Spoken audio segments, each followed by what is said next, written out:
In eastern Congo, a silent massacre unfolds, a legacy of colonialists who carved arbitrary borders, igniting ethnic fault lines that still burn today. The Congolese Tutsi are hunted, killed, and erased from the narrative, while the world fixates on Rwanda's alleged role. UN reports claim thousands of Rwandan troops back the M23, a charge Kigali has repeatedly denied. But this geopolitical game overshadows a grim truth. An ethnic minority is dying, uncounted and ignored. This is the story we're not being told. Since 2021, M23, now part of the Alliance Fleuve Congo, formed in December 2023, has surged across eastern DRC.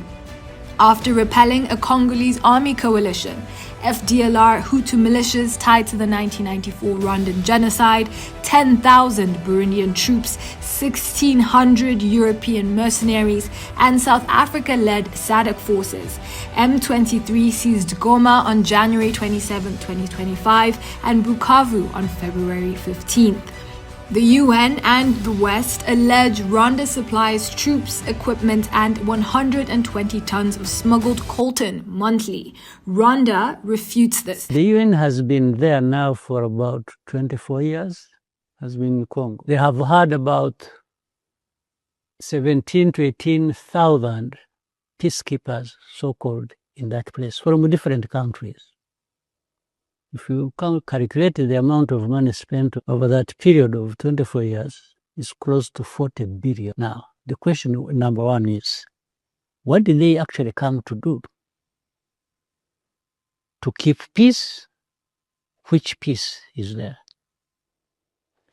To bring peace? Which peace have they brought? To solve the problem concerning Rwanda of security of these Eritreans that have lived there for the last 30 years? Yet the debate drowns out the Congolese Tutsi, branded Rwandan proxies caught in a lethal crossfire from Kinshasa's forces and Wazalendo militias who see them as M23 allies.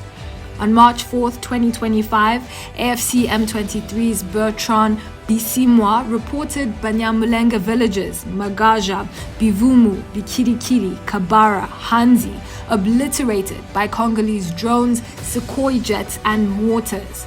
A week earlier, spokesperson Lawrence Kanyuka accused Kinshasa of massacring civilians in Minembwe and Uvira. Bisimwa's ex-post detailed coalition attacks, Burundian troops, FDLR, and Wazalendo targeting Banyamulenge as Rwandans. He warned these massacres are unacceptable. If the world stays silent, AFC M23 will act. The violence is relentless. Hundreds have died, villages torched, and thousands fled to Burundi, Rwanda, and other neighboring countries. Dozens more died in reprisals post-Goma's fall.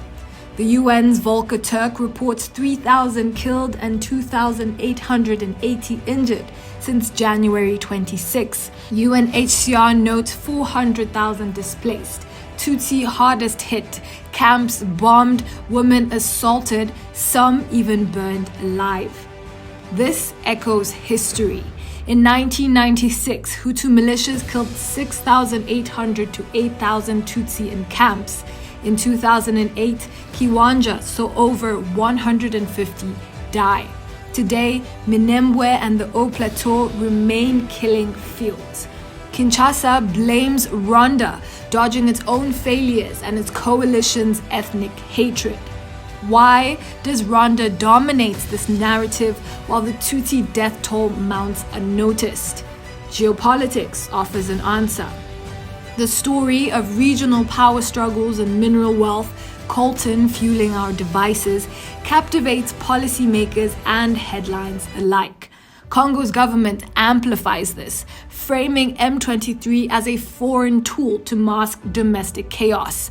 The result? The Congolese Tutsi become invisible casualties in a proxy war, their suffering reduced to a footnote. Hundreds, perhaps thousands, have died since January 2025 alone. We lack precise figures not because the data doesn't exist, but because the world isn't asking. The AFC declares it fights for governance that uproots tribalism, nepotism, corruption, and genocide ideology, vices rampant in the DRC. Now, in Goma and Bukavu, residents report relief from the Congolese army coalition's violence and looting. Yet in South Kivu's highlands, the Congolese Tutsi face an alarming situation of insecurity. The lesson here is stark. Narratives can kill as surely as weapons. As viewers, as citizens, as Africans, we must demand more than the convenient story. Seek the human cost.